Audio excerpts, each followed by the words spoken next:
नमस्कार दोस्तों, कैसे हैं सब? एकदम बढ़िया होंगे। मैं राकेश यादव।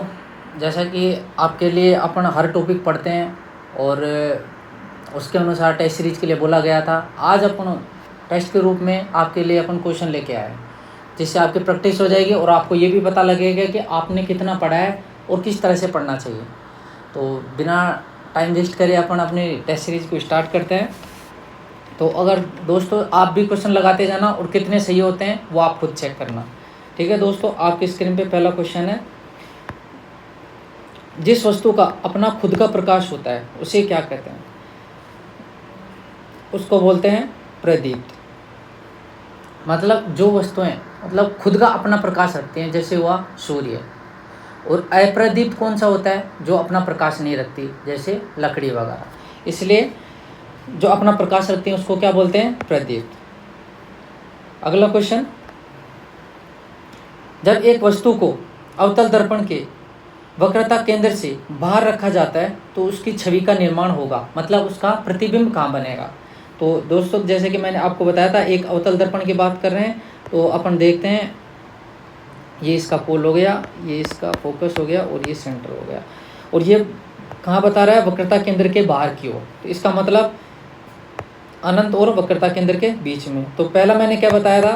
पहली स्थिति होती है अनंत पे, दूसरी होती है वक्रता केंद्र पे, वक्रता केंद्र और अनंत के बीच में, तीसरी होती है इसके बीच में, और चौथी इन दोनों के बीच में, और पांचवी होती है फोकस के बीच में। और जैसे कि मैंने बताया था आपको, इन दोनों के क्वेश्चन में दिया गया है कि अनंत और वक्रता केंद्र के बीच में, मतलब 2 नंबर पे। और प्रतिबिंब कहाँ बनेगा? 4 नंबर पे, टोटल 6। तो इसका प्रतिबिंब कहाँ बनेगा? 4 नंबर पे। और 4 नंबर कहाँ है? सी और एफ के बीच में। इसका फाइनल आंसर हो जाएगा फोकस और वक्रता केंद्र के बीच में। अगला क्वेश्चन, एक बिंदु प्रकाश स्रोत से एक समांतर किरण पुंज उत्पन्न करने के लिए इनमें से किस प्रकाशिक उपकरण का प्रयोग किया जाता है? यानी कि एक प्रकाश स्रोत, ये हो गया प्रकाश स्रोत है, इससे है ना प्रकाश की किरण पुंज उत्पन्न करने के लिए जो उसके समांतर हो जाए, मतलब एक प्रकाश किरण है, प्रकाश किरणों को एक तरह से फैलाना। तभी तो एक पॉइंट से जाएंगी तब फैलेंगी, तो उसके समांतर होंगी। तो फैलाने का कार्य कौन करता है? जैसे ये लेंस की बात कर रहा है, एक दर्पण की बात करता है। तो इसमें से कौन सा हो जाएगा? आपको अवतल दर्पण। किरणों को फैलाने का काम कौन करता है? ये हो जाएगा आपका, नहीं दर्पण है तो एक पुंज से ले रहे हैं प्रकाश किरणें, ये फैलाने का काम करता है। तो ये उत्तल दर्पण करेगा या अवतल लेंस। ये इसमें देख लो आप, ये दोनों होंगे। और नीचे ऑप्शन है ना, दोनों दे रखे हैं, ए और सी। भाई लेंस की बात करेंगे तो उत्तल लेंस, और दर्पण की बात करेंगे अवतल दर्पण। ठीक है दोस्तों, आगे चलते हैं। प्रकाश की चाल सबसे अधिक किस माध्यम में होती है? प्रकाश की चाल मैंने आपको बता रखी थी, 3 × 10⁸ मीटर पर सेकेंड। ये सबसे अधिक किस में होती है? निर्वात में। इसमें मीडियम का फर्क पड़ता है। और निर्वात किस में? जिसमें कोई ये कण वगैरह कुछ भी इससे इफेक्ट नहीं पड़ता माध्यम का, उसको निर्वात बोलते हैं। तो प्रकाश की चाल सबसे ज़्यादा किस में होगी? निर्वात में। आगे देखिए, जब प्रकाश की किरणें दर्पण से टकराकर पुनः उसी माध्यम में चली जाती हैं, उसको क्या बोलते हैं? उसको बोलते हैं प्रकाश का परावर्तन।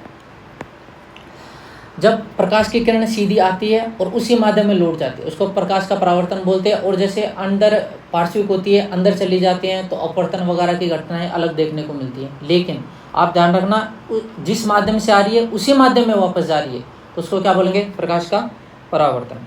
आगे देखिए, अगला क्वेश्चन है, प्रकाश की चाल सबसे पहले किसने ज्ञात की?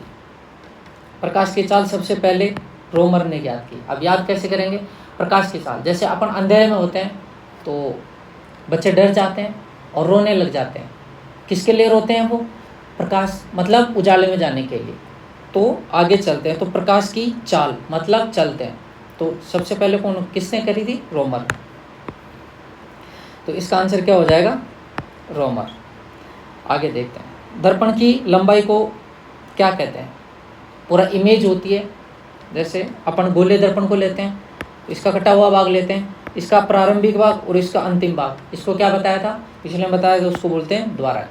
ठीक है, और ये इसका मिड पॉइंट क्या बोलते हैं? इसको बोलते हैं ध्रुव, और ये बोले तो पोल। ठीक है दोस्तों, तो दर्पण की लंबाई को क्या बोलते हैं? द्वारक। आगे देखते हैं, अगला क्वेश्चन, जिस वस्तु का अपना प्रकाश होता है उसको क्या बोलते हैं? अभी क्वेश्चन आया था, थोड़ा सा हम रिपीट है प्रदीप, आगे चलते हैं।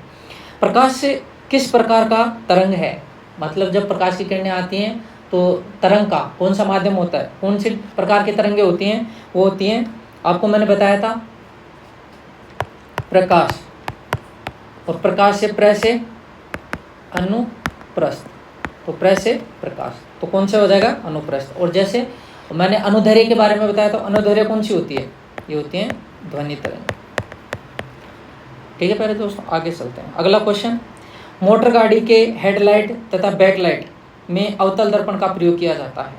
अब आप देखिए, जैसे अभी मैंने आपको पहले वाले क्वेश्चन में बताया था कि प्रकाश की किरणों को, अब हेडलाइट में क्या होता है, जब भी अपन नाइट में गाड़ी की लाइट को ऑन करते हैं तो प्रकाश की जो लाइट होती है वो सीधी आपको एक स्ट्रेट लाइन में दिखाई देती है। उसका मतलब क्या होता है, प्रकाश की किरणें एक जगह पड़ रही होती हैं, और प्रकाश की किरणों को एक जगह करने का कार्य कौन सा दर्पण करता है?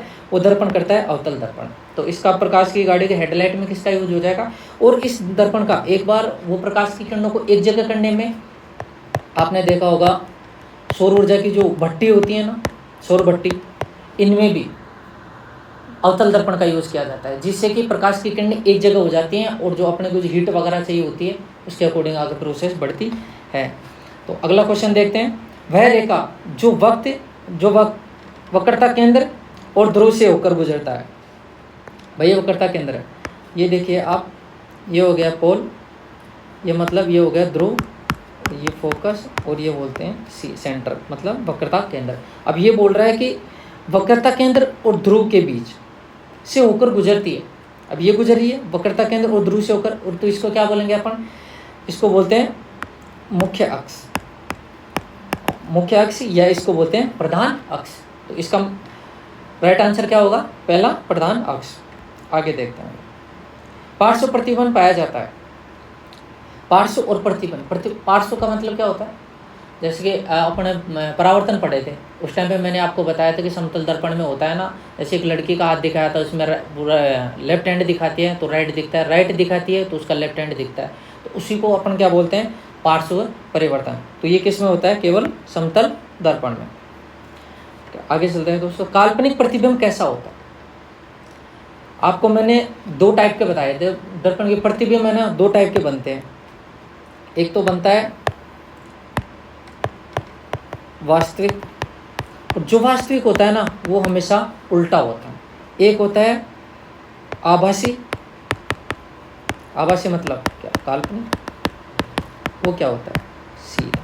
मैंने बताया था दुनिया में जैसा एक्चुअल होता है उसका हमेशा उल्टा होता है, और जो सीधा होता है या आभासी, जैसा अपन सोचते हैं आभास होता है, वो क्या होता है? सीधा। अपन सोचते हैं उसके बारे में, अपन तो कुछ सोचने कुछ भी सोच सकते हैं, तो वैसा ही हो जाता है, तो वैसा सीधा। तो काल्पनिक क्या हुआ? अकॉर्डिंग अनुसार सीधा, और वास्तविक जो होते हैं उसको क्या बोलते हैं? उल्टा। ठीक है दोस्तों, आगे चलते हैं।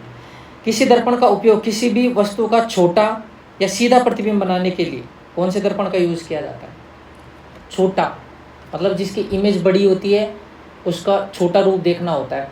जैसे कि कोई अपने पास छोटा मिरर है और बड़ी इमेज हो, जैसे कोई इमारत वगैरह हो, उनको देखना होता है, तो अपन किसका यूज़ करते हैं?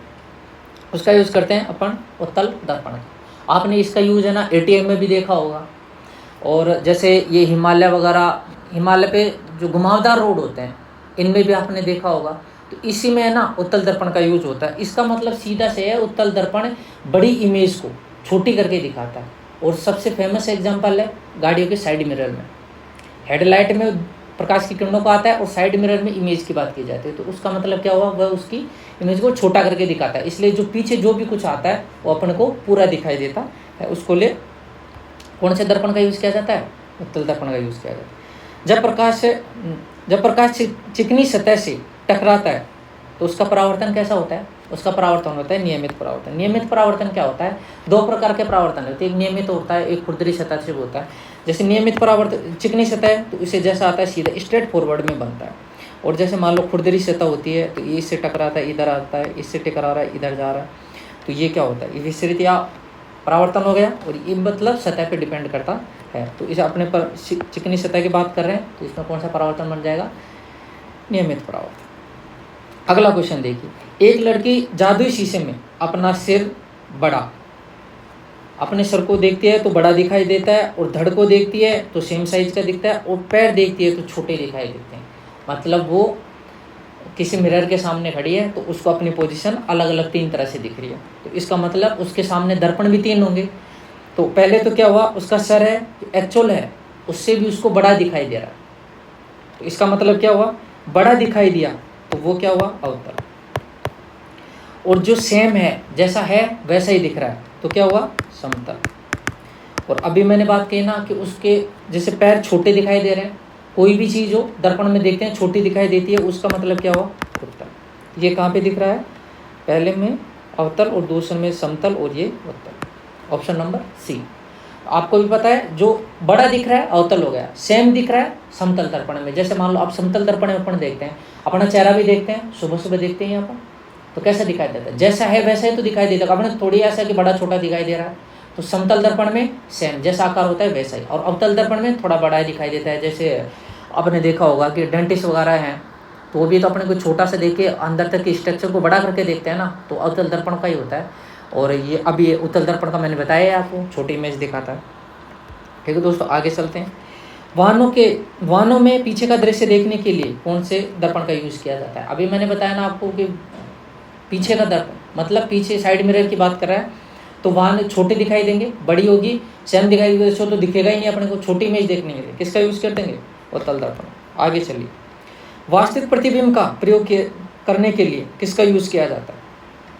वास्तविक दर्पण होता है ना, उसका यूज, जैसे इमेज वास्तविक किसकी बनती है, तो इमेज किसकी मतलब एकमात्र अवतल दर्पण की। दर्पण में अवतल दर्पण पे इमेज है ना एक्चुअल बनती है। एक्चुअल बनने का मतलब क्या है, वो जो अपना प्रतिबिंब बनाते हैं ना, जैसे ऐसा करके, जैसे मतलब सेंटर पे रख दिए तो ऐसे आ रही वैसे ही आ रही, जैसी जहाँ कटती है वहीं, मतलब इमेज क्रॉस होती है ना, उसको एक्चुअल बोला जाता है। और इमेज क्रॉस किस में होती है, अवतल दर्पण।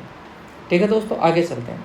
वे किरण पुंज जो एक बिंदु से निकलकर फैलती हैं उसको क्या बोलेंगे, फैलाने का काम कौन करता है। आपको मैंने बताया था, ये हो गया अपसारी, कि अभिसारी और अपसारी दो होती हैं। तो अभिसारी तो किरणों को क्या करता है, फैली हुई किरणों को एक जगह लेके आता है, ठीक है। और अपसारी का मतलब होता है, अपसारी मतलब किरणों को एक बिंदु से फैलाता है, एक बिंदु से निकलकर ये बात, और ये फैलाने की अपने को बात कर रहा है। तो फैलाने के लिए कौन सा यूज करते हैं, अपसारी दर्पण। और अपसारी में, और दूसरा होता है अभिसारी। अभिसारी क्या करता है, प्रकाश की किरणों को एक जगह करने का काम करता है। तो दोस्तों आज के लिए इतने क्वेश्चन हैं, और जैसे कि मैंने आपको बताया था कि हर टॉपिक फिनिश होने के बाद टेस्ट सीरीज होगी, और इसमें से थोड़े और क्वेश्चन हैं जैसे न्यूमेरिकल बेस हैं, वो अगले सेशन में मिलेंगे आपसे। और एक बार आप है ना ऐसे ही पढ़ते रहिए और प्रैक्टिस करते रहिए, जैसे आपको एग्जाम में अपने कॉन्फिडेंस, जैसे मान लीजिएगा जैसे मैंने प्रैक्टिस कराई, इस पर भी थोड़े बहुत क्वेश्चन और होंगे ना, आसपास के ही होंगे, थोड़ा सा घुमाएगा, लेकिन आप उनको प्रैक्टिस रहेगी अच्छे से तो आप उनको कैच कर पाओगे। तो आप पढ़ते रहिए और प्रैक्टिस करते रहिए, और मिलते हैं अगले सेशन में, और आपके लिए एक बेहतरीन टॉपिक होगा जो आपको अच्छे से समझाया जाएगा। तो मिलते हैं अगले सेक्शन में। जय हिंद।